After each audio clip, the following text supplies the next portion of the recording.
ಮೈಸೂರು ದಸರಾ ಅಂದ್ರೆ ಸಾಕು ನಮಗೆಲ್ಲ ಮೊದಲು ನೆನಪಾಗೋದೇ ಆ ಭವ್ಯವಾದ ಆನೆಗಳು. ಹೌದು ಹೌದು, ಆ ಗಜಪಡೆಯ ಗಾಂಭೀರ್ಯವೇ ಬೇರೆ. ಅದರಲ್ಲೂ ವಿಕ್ರಮನ್ನೋ ಹೆಸರು ಕೇಳಿದವರೇ ಇಲ್ಲ. ಆದರೆ ನಾವು ನೋಡೋ ಆ ರಾಜಗಾಂಭೀರ್ಯದ ಹಿಂದೆ ಒಂದು ದೊಡ್ಡ ಕಥೆನೇ ಇದೆ. ನಿಜ.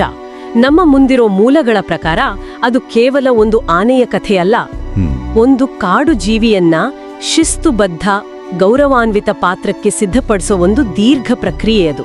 ಸೊ ಇವತ್ ನಾವು ವಿಕ್ರಮ್ನ ಆ ಪಯಣವನ್ನ ಅಂದ್ರೆ ಕಾಡಿನಿಂದ ಅರಮನೆಯವರೆಗಿನ ಅದರ ಜರ್ನಿಯನ್ನು ಒಮ್ಮೆ ನೋಡೋಣ. ಖಂಡಿತ, ಶುರು ಮಾಡೋಣ. ವಿಕ್ರಮ್ನನ್ನ 1990ರಲ್ಲಿ ದೊಡ್ಡಬೆಟ್ಟ ಅರಣ್ಯ ಪ್ರದೇಶದಲ್ಲಿ ಸೆರೆ ಹಿಡಿದಿದ್ದು. ಓಹೋ. ಅಲ್ಲಿಂದ ಅದರ ಜೀವನಕ್ಕೆ ಆಕ್ಚುಲಿ ಒಂದು ಹೊಸ ತಿರುವು ಸಿಕ್ಕಿದ್ದು. ಈ ರಾಜಗಾಂಭೀರ್ಯ ದಸರಾ ವೈಭವ ಎಲ್ಲ ನೋಡೋಕ್ಕಿಂತ ಮುಂಚೆ ಅದರ ಆರಂಭದ ದಿನಗಳಿಗೆ ಹೋಗೋಣ. ಒಂದು ಕಾಡಿನಿಂದ ಶುರುವಾದ ಕಥೆ ಅಲ್ವಾ? ಎಕ್ಸಾಕ್ಟ್ಲಿ. ಸೆರೆ ಹಿಡಿದ ನಂತರ ಅದನ್ನು ಒಂದೇ ಕಡೆ ಇಡ್ಲಿಲ್ಲ. ಹಾಗಾದ್ರೆ ಹುಡುಗೂರು, ನಾಗವಾರ, ದುಬಾರೆ, ಆನೆಕಾಡು ಅಂತ ಬೇರೆ ಬೇರೆ ಶಿಬಿರಗಳಿಗೆ ಸ್ಥಳಾಂತರಿಸಲಾಯಿತು. ಅಚ್ಚಾ, ಈ ಶಿಬಿರಗಳು ಗಡ್ರೆ ಸುಮ್ಮನೆ ಇರೋದಕ್ಕಷ್ಟೇನಾ ಅಥವಾ ಅಲ್ಲೇನಾದ್ರೂ ವಿಶೇಷತೆ ಇತ್ತಾ? ಅದೇ ಇಲ್ಲಿರೋ ಇಂಟ್ರೆಸ್ಟಿಂಗ್ ಪಾಯಿಂಟ್. ಪ್ರತಿಯೊಂದು ಶಿಬಿರವೂ ಅದರ ಜೀವನದಲ್ಲಿ ಒಂದು ಹೊಸ ಅಧ್ಯಾಯ. ಹೇಗೆ ಅಂದ್ರೆ, ದುಬೈರಿಯಲ್ಲಿ ನೀರಿನ ತರಬೇತಿ, ಆನೆಕಾಡಿನಲ್ಲಿ ಜನಸಂದಣಿಗೆ ಒಗ್ಗಿಕೊಳ್ಳುವಿಕೆ, ಹೀಗೆ ಪ್ರತಿಯೊಂದು ಹೆಜ್ಜೆಯೂ ಅದನ್ನ ರೂಪಿಸಿದೆ. ಓ, ಅಂದ್ರೆ ಅದೊಂದು ರೀತಿಲಿ ಟ್ರೈನಿಂಗ್ ಅಕಾಡೆಮಿ ಇದ್ದಾಗೆ. ಹೌದು. ಕಾಡಿನ ಪ್ರಾಣಿಯೊಂದನ್ನು ರಾಜಗಾಂಭೀರ್ಯದ ಸಂಕೇತವಾಗಿ ರೂಪಿಸುವ ಪ್ರಕ್ರಿಯೆ ಅದು. ಈ ರೂಪಾಂತರದ ನಂತರವೇ ಅದಕ್ಕೆ ದಸರಾದಲ್ಲಿ ಒಂದು ವಿಶಿಷ್ಟ ಜವಾಬ್ದಾರಿ ಸಿಕ್ಕಿದ್ದು ಪಟ್ಟದ ಆನೆ ಅಂತ. ಸರಿ.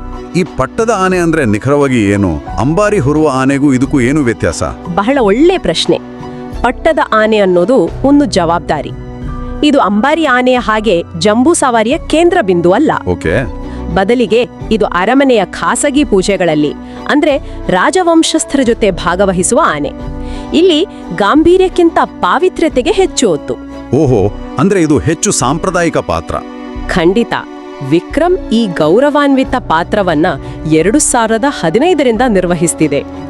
ಒಂದು ಕಡೆ ಇಷ್ಟು ಶಾಂತವಾಗಿ ರಾಜಮರ್ಯಾದೆ ಸ್ವೀಕರಿಸೋ ಆನೆ, ಇನ್ನೊಂದು ಕಡೆ ನಮ್ಮ ಮೂಲಗಳ ಪ್ರಕಾರ ಕಾಡಾನೆಗಳ ಜೊತೆ ಸೆಣಸಾಡೋ ಇನ್ನೊಂದು ಮುಖನೂ ಇದಕ್ಕಿದೆ. ಹೌದು, ಅದರ ಕುಂಕಿ ಪಾತ್ರ. ಏನಿದು ಕುಂಕಿ ಕಾರ್ಯಾಚರಣೆ ಅಂದ್ರೆ? ಕೇಳೋಕೆನೆ ಬಹಳ ಅಪಾಯಕಾರಿ ಅನ್ಸುತ್ತೆ. ಖಂಡಿತವಾಗಿಯೂ ಅಪಾಯಕಾರಿ. ಕುಂಕಿ ಅಂದ್ರೆ ನಾಡಿಗೆ ಬರೋ ಕಾಡಾನೆಗಳನ್ನ ಹೆದರಿಸಿ, ದಾರಿ ತೋರಿಸಿ ಮತ್ತೆ ಕಾಡಿಗೆ ಅಟ್ಟುವ ವಿಶೇಷ ತರಬೇತಿ ಪಡೆದ ಆನೆಗಳು. ಅಬ್ಬಾ. ವಿಕ್ರಮ್ ಈ ಪಾತ್ರದಲ್ಲಿಯೂ ನಿಪುಣ. 2010ರಲ್ಲಿ ಕೊಡಗಿನ ಕಾಫಿ ತೋಟಗಳಿಗೆ ಒಂದು ಇಡೀ ಕಾಡಾನೆಗಳ ಹಿಂಡು ನುಗ್ಗಿತ್ತು.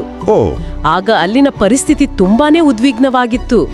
ಆಗ ವಿಕ್ರಮ್ ಕೇವಲ ಇನ್ನೊಂದು ಆನೆ ಆಗಿರಲಿಲ್ಲ, ಅದೊಂದು ಅನುಭವಿ ಸೈನಿಕನಂತಿತ್ತು. ಅದರ ಶಾಂತ ಸ್ವಭಾವ ಮತ್ತು ಶಕ್ತಿಯೇ ಆ ಹಿಂಡನ್ನ ಯಾವುದೇ ಅನಾಹುತವಿಲ್ಲದೆ ಕಾಡಿಗೆ ವಾಪಸ್ ಕಳುಹಿಸಲು ಮುಖ್ಯ ಕಾರಣವಾಯಿತು. ನಿಜಕ್ಕೂ ಅದ್ಭುತ. ದಸರಾದಲ್ಲಿ 14 ಬಾರಿ ಭಾಗವಹಿಸಿದೆ ಅಂದ್ರೆ ಸುಮ್ಮನೆನಾ? ಹೌದು.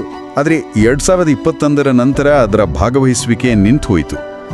2022-23ರಲ್ಲಿ ಭಾಗವಹಿಸದಿರಲು ಮಸ್ತ್ ಕಾರಣ ಅಂತ ಮೂಲಗಳಲ್ಲಿ ಉಲ್ಲೇಖಿಸಲಾಗಿದೆ.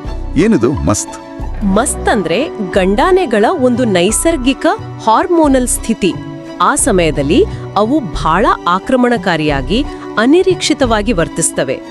ಸರಿ ಸರಿ. ಅವುಗಳನ್ನ ನಿಯಂತ್ರಿಸೋದು ತುಂಬಾ ಕಷ್ಟ. ಹಾಗಾಗಿ ಲಕ್ಷಾಂತರ ಜನರ ಮಧ್ಯೆ ಅಂಥ ಆನೆಯನ್ನ ತರೋದು ಯೋಚಿಸಲು ಆಗದಷ್ಟು ಅಪಾಯಕಾರಿ. ಓಕೆ, ಇದು ಅದರ ಆರೋಗ್ಯದ ಸಮಸ್ಯೆ ಅಲ್ಲ. ಖಂಡಿತ ಅಲ್ಲ. ಇದೊಂದು ನೈಸರ್ಗಿಕ ಪ್ರಕ್ರಿಯೆ. ಸುರಕ್ಷತೆಯ ದೃಷ್ಟಿಯಿಂದ ಈ ನಿರ್ಧಾರ ಅನಿವಾರ್ಯವಾಗಿತ್ತು. ಹಾಗಾದ್ರೆ ಈಗ ವಿಕ್ರಮ್ ಎಲ್ಲಿದೆ? ಅದರ ಸ್ಥಿತಿ ಏನು? 1965ರಲ್ಲಿ ಜನಿಸಿದ ವಿಕ್ರಮ್ಗೆ ಈಗ ಸುಮಾರು 59 ವರ್ಷ. ಸಾಮಾನ್ಯವಾಗಿ ದಸರಾ ಆನೆಗಳು 60 ವರ್ಷಕ್ಕೆ ನಿವೃತ್ತಿಯಾಗ್ತವೆ.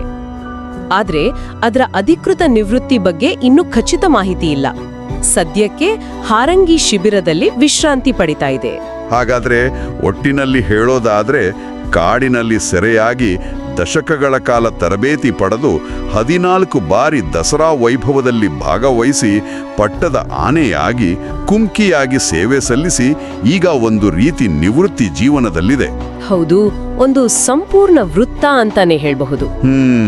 ಆದ್ರೆ ಇಲ್ಲಿ ಇನ್ನೊಂದು ಚಿಂತನೆಗೆ ಹಚ್ಚುವ ವಿಷಯವಿದೆ. ಏನು?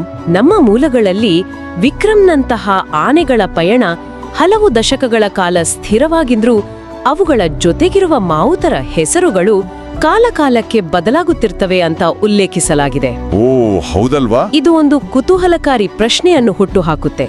ಆನೆ ಮತ್ತು ಮಾವುತರ ನಡುವಿನ ಆಳವಾದ ಬಂಧ ಜೊತೆಗಾರರು ಬದಲಾದಾಗ ಹೇಗೆ ವಿಕಸನಗೊಳ್ಳುತ್ತೆ?